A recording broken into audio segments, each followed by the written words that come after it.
Good morning and okay, moving on now. It's in continuation with what we saw last week on the financial stability report of RBI. Let's quickly move on, thanking Graceland and Jugal for their efforts to get this through. Some of the terms which we shall be seeing in a bit. This is the agenda for the day. There shall be again a look at the macro stress tests for scheduled commercial banks and for scheduled urban cooperative banks and NBFCs.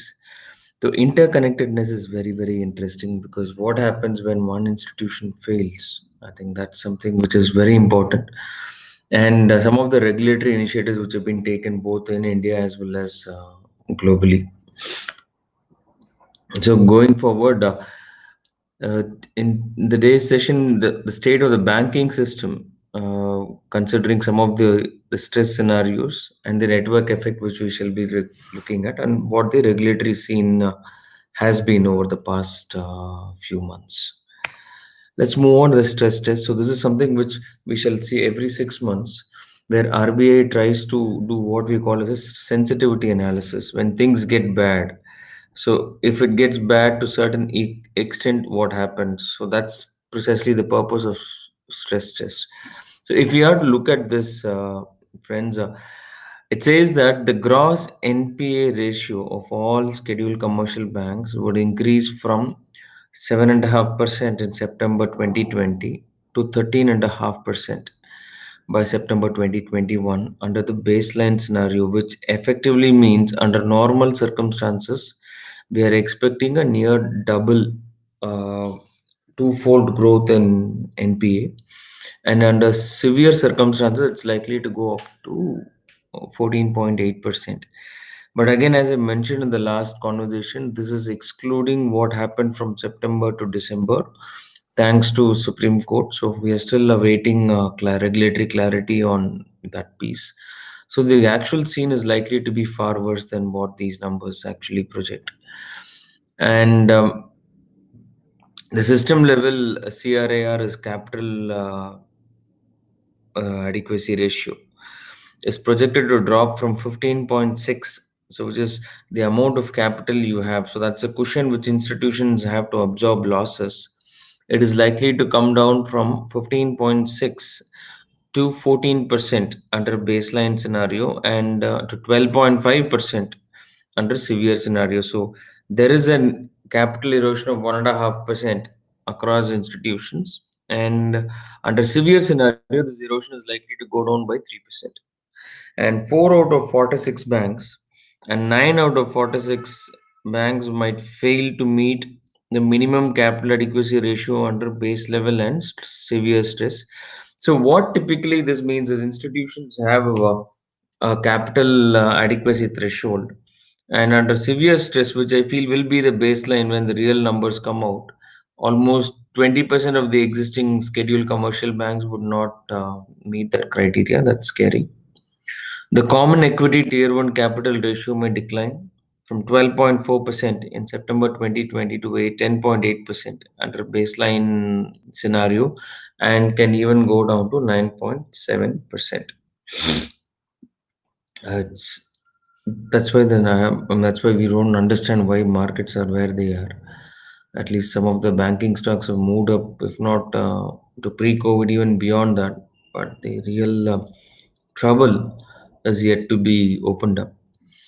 A severe shock of two standard deviations. Standard deviation typically, if there's a bell curve on a normal distribution, so if there are one and two standard deviations, so what's going to be the impact?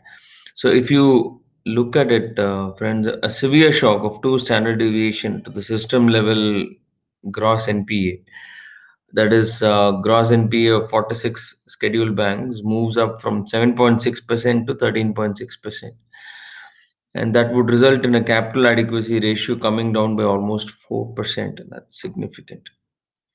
Similarly, bank level stress test.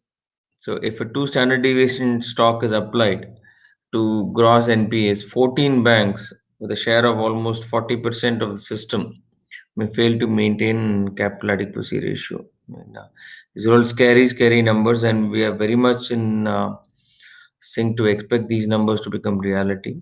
That's why you would see there is a rush to merge many of these smaller PSU banks with SBI and larger and well-performing banks to avoid situations like this. Credit concentration risk stress tests on banks' credit concentration with respect to the top individual stressed borrowers showed that extreme scenarios, the top three individual borrowers of respective banks failing to repay, the capital adequacy ratio would fall below 9%, and majority of the bank would experience a reduction of only 10 to 20 pips, 20, it's like zero point 0.1 to zero point 0.2 percent. So this is where this was again the fact which was highlighted by Mr. Raghuram Rajan when he was central banker. Some of the larger, a significant chunk of the NPAs came from just a dozen borrowers. And subsequent to his findings, there has been a concerted effort by PSUs to bring down large industrial exposure. But still, there are two banks who have the risk of the top three borrowers defaulting, and their capital adequacy ratios could possibly fall below 9%. Now, sectoral risk, this is very interesting for us to understand. So, this is again a sensitivity analysis of bank-wise vulnerabilities due to exposure to certain sectors, subsectors within the industry. And it reveals varying magnitude of increases in gross NPAs of banks in different sectors. And a two standard deviation shock in the basic metals and metal products or infrastructure and energy would reduce system level capital adequacy ratio by 19 and 18 bips. So what typically means is, see, ultimately the industrial loans of banks are categorized into sectors. So this is where we look at the sectors level exposure and what would happen if that sector doesn't perform well. So earlier what we saw, what would happen if the industry per se doesn't perform, but here we're talking about within the sector based exposure. If for example, if the base metal and metal products, like if we say today, Mr. Gadkari has said that if steel companies keep raising their prices, we're looking at alternatives, and which is why you would see all the shares of state companies crashing over the last 2 3 days. Now, if this is going to have an impact, uh, the sudden unchecked growth in prices, yes, it is a positive impact. But if imports are going to be allowed, there is going to be a profit issue, and if the profit issue is going to affect the sector, then what will be the impact on banks? So, if there is a two standard deviation on the sector real repayment, then it's going to affect the capital adequacy ratio by 0.19%. That's how the interdependency of the sectors to the banking system works. And in extreme scenario of a 55% drop in equity prices, the system level CRAR would decline by 54 points. So now you would understand why suddenly equity prices come here. You also need to appreciate that banks have close to 20 lakh crore of investment in equity securities in the held for sale category. So let's look at it. The market value of investment portfolio is subject to fair value of so banks do hold a good chunk of their assets and equities, and that's why if you notice, for the samples scheduled commercial banks which were taken for the study, the they had almost 21 lakh crores as of September 2020 as investment in the equity portfolio, and this is one of the highest quarterly balances. So if there is going to be a dip or a market crash, that is going to have an impact on the banking capital adequacy. If you go back to the earlier slide, so it says that if there is a 55% drop in equity prices, so and then which means that the capital adequacy ratio will come down by almost half a percent. Now you might wonder, okay, is half a percent that significant? But given us a scenario where banks are almost on the borderline in terms of having slightly higher, just about the adequate amount of capital required, a half a percent dip could mean a significant impact or erosion in their net worth. Now, The sensitivity of the availability of AFS, the availability for sale portfolio, increased vis-à-vis June 2020 at an aggregate level, and with foreign banks registering a 61% improvement in their PV01. Now, if you look at PV01, it is again the sensitivity of the absolute value of portfolio um, to a 1 basis point change in the interest rate. Typically, we are trying to see how vulnerable the portfolio is. Again, so if you look at the tenor-wise distribution of AFS portfolio, um, public sector banks, so the PSB stand for public sector banks. Uh, the total value they had was 255 crores, and private banks were 72 crores, and foreign banks were 90.9 crores. And again, if these are split into less than 1, 1 to 5, 5 to 10, and above 10, you would see less than 1 is a very, very small portion of the total number. Significant chunk of it is in 5 to 10 and 1 to 5 years. And liquidity risks. So this is something which, see, imagine if all the borrowers, all the depositors in a bank were to pull out their money overnight, or if all the current account OD limit sanction were to be utilized overnight, will the banks have enough balances to accommodate all the requests? Now that's going, and even for one borrower, if the bank does not have funds, it leads to a situation what we call as a bank run on deposit, meaning everyone runs for withdrawing their deposit, and that leads to a system of credibility. And if it happens with one institution, the issue spreads across institutions. So which is why having certain levels of liquid investments always maintains that possibility of absorbing shocks. So, liquidity risk aims to capture the impact of run on deposits and increase in demands for unutilized portions of sanctioned, committed, or guaranteed credit lines. Under the high quality, HQLA stands for high quality liquid assets required for meeting day to day liquid requirements.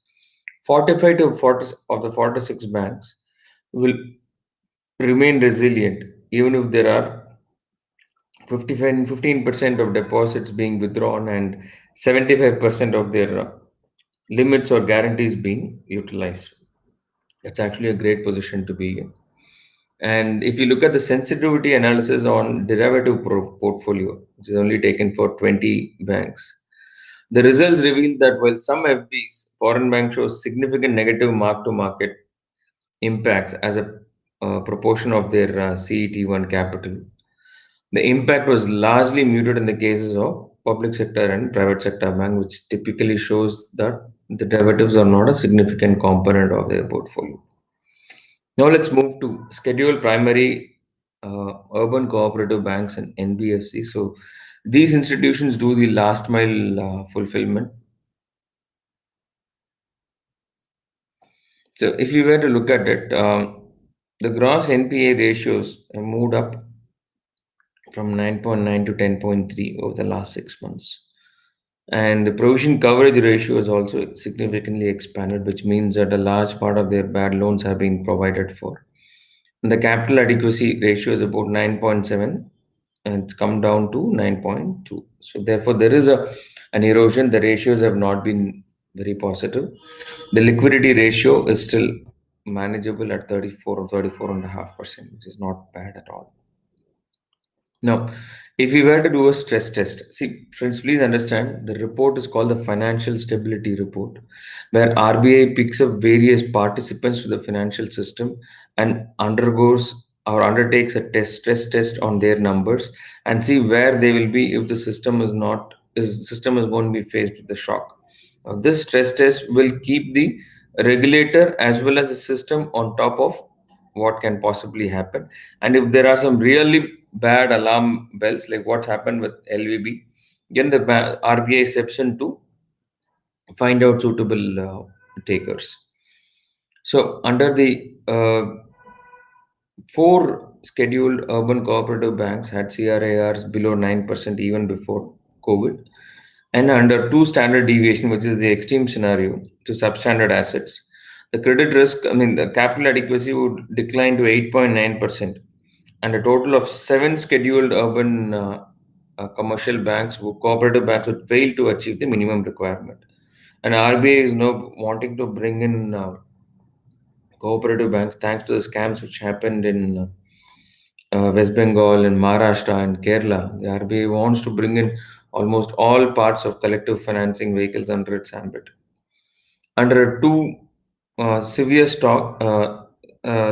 on loss assets, system level capital adequacy declines to 7.5% from 9.24% of the 10 and 10 scheduled urban cooperative bank would fail to maintain the minimum capital asset requirement. And when we were to look at the stress test from a liquidity perspective, what we saw for banks where there was a run-in on 15% and 75% of unutilized limits were utilized. Similarly, here if we were to see stressed liquidity tests were carried out under two such scenarios. One where the cash outflows in the short term, that is 1 to 28 times, 28 days time bucket, increased by 50% and 100%, keeping the inflows remaining unchanged, and indicated that 18 and 30 of the scheduled urban cooperative banks respectively would face liquidity stress. So these are various permutations. So this gives the RBI an indication that scheduled banks, urban cooperative banks are not in the best of shape. If we were to look at the NBFC industry, an industry which came in for a lot of flack, credit growth 4.4% in 2019-20 as compared to 22% in 18-19. Obviously, they were hit massively thanks to COVID. And even pre-COVID, the quality of the lending did take a hit. Gross NPAs of NBAs as a percentage of total advances moved up from 5.3 to 6.3 in March 2020, likely to be in double digits in 2021. Stress test under a high risk shock of two standard deviations, increase in the system level gross NPA. It is observed that capital adequacy remained above 15%, even under high risk scenarios. Stress test at the individual NBFC level indicated that under the baseline medium and high risk, the capital adequacy ratio of 3.3, 9.7, and 10.3 would fall below the minimum requirement. So now that's where the challenge comes. Though at a sector level it is positive, at the individual level NBFC it is still a cause for a concern, because some of the smaller or some of even the larger systematically important NBFCs are not in the best of health. We also saw what happened with all these fintech lenders some time back. They had a huge run-ins. Next, this is very important and very interesting also in terms of how if an NBFC fails, it doesn't fall alone, it drags the institution along. So the contagion or the network analysis is very simple. I mean, I would just want you to look at uh, the table below. See the left-hand side, which is the AMCs, the mutual funds, and insurance companies and public sector institutions, PPF, where all our savings are. These are the largest contributories, and they contribute to whom? Private banks, housing finance companies, and NBFCs. So the money from these institutions are collected and pooled into these four channels. So even though a non-deposit taking NBFC has technically not taken public money, the fact that it borrows from private sector or insurance or mutual funds effectively mean retail investor money is at risk as far as these institutions are concerned. So this is why you need to understand the network effect. And if you were to look at the mutual funds, friends, this is very interesting. Despite COVID, lockdown, and all those, thanks to the market runs, the assets under AUM and the mutual fund has increased by 10% from 27 lakhs crores. It's gone up to 30 lakh crores. But what is also interesting to see is the monthly average. So the green lines are the fresh inflows, and the blue lines are the fresh inflows, and the orange ones are the redemption amounts. So you would see that technically, uh, there has been a lower number in terms of churn, but there has not been too much of a difference in terms of the net addition. Actually, the net addition has been positive over the last 12 months. That's why it's gone up by 3 lakh crores. So income debt oriented schemes attracted major share of inflows, which is 1.2 lakh crores, whereas growth and equity oriented schemes attracted just about 2,500 crores. The AUM of the industry increased by 10.9%, and the number of folios, so the number of investors in the retail SIP space, went up by 22 lakh. So that's the number of people who have entered into the scenario at this point, into the markets now. But still, India is still one of the underpenetrated in countries in terms of global financial markets. So the share of next interbank. What we saw was how between sectors, housing finance, NBFCs consume funds raised by various banks and institutions. Now, between banks and institutions, how is the interconnectedness? So, the share of fund-based interbank exposures between banks in the total assets of the banking system declined from 4.8 lakh crores to 4 lakh crores.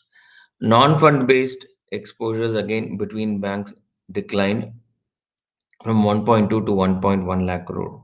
You must understand that there has been huge amounts of liquidity surplus with banks where they've raised a lot of monies in the form of current accounts and savings account and deposits, and they've not had too much of a chance to deploy these funds. Public sector banks remained the dominant players in the interbank market, although their share continued to decline and stood below 50% uh, during the first half of 2020 and 21. And private sector banks was 33% now vis-a-vis 33.5. And foreign banks also marginally grew by 0.8%. So the degree of the system interconnectedness in the banking system is measured by the connectivity ratio, and it has edged up marginally in September 2020 after a decline from 19.7 to 20.2. So there's been a 0.5% increase in interconnectedness, though the absolute quantum has come down. This is interesting. So intersectoral exposure. Gross receivables of, if you look at mutual funds and asset management companies, where do they have to receive money from? The largest borrowers are scheduled commercial banks. And then you have the orange are the NBFCs. Then you have the housing finance companies, and you have your all India financial development financial institutions, which invest in large long-term infrastructure projects. Similarly, gross receivables of insurance companies. Again, that's why we always go to LIC as the last investor. Banks, NBFCs, housing finance companies. So very clear by and large. And the gross payables by all India financial institutions, which typically are their who are their creditors. Banks are the largest creditors, and you will see in insurance companies don't directly put money in uh, development institutions. They lend it to banks. They in turn lend to development financial institutions.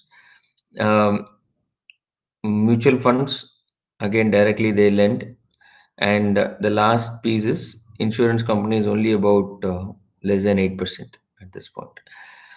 NBFCs obtained more than half of their funding from scheduled commercial banks, and the choice of instruments for NBFC funding mix reflects increasing preference for long-term debt from scheduled commercial banks. Uh, and again, thanks to the TLTRO measures which were announced by RBI recently, post COVID. The housing finance companies' borrowing profile was largely similar to that of NBFCs, not much of a change. And AIFIs played a significant role in providing finance to housing finance companies, though that data is not captured in this.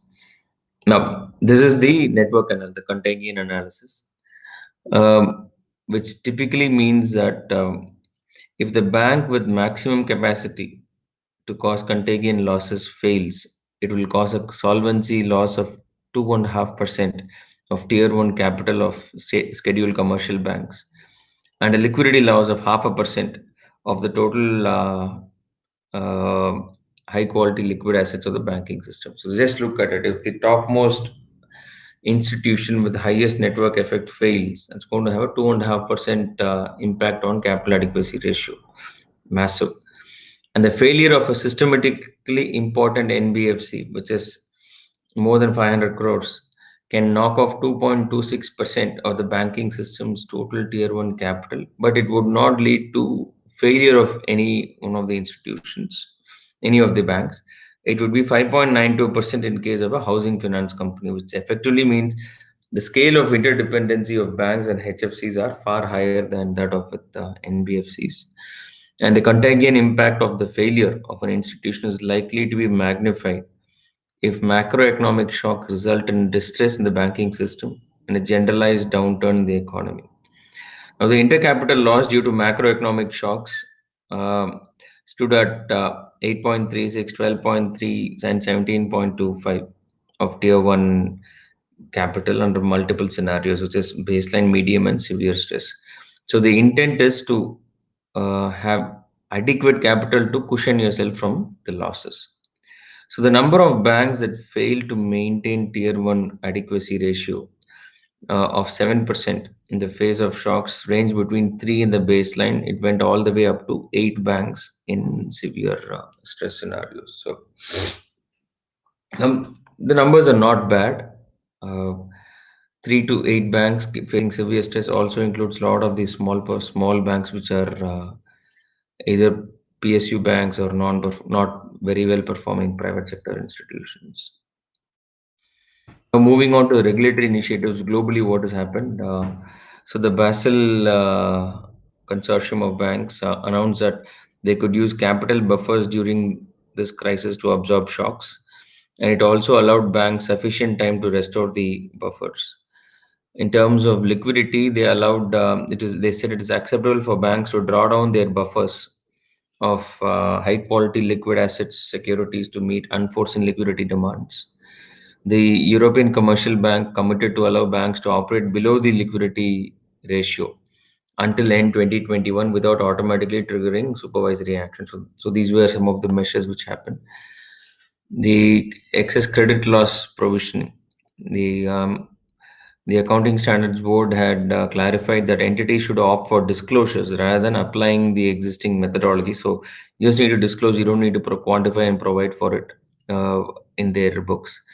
And to manage vulnerabilities on customer identification due to increased use of online services, the FATF issued a paper recommending the inclusion of money laundering measures in policy responses.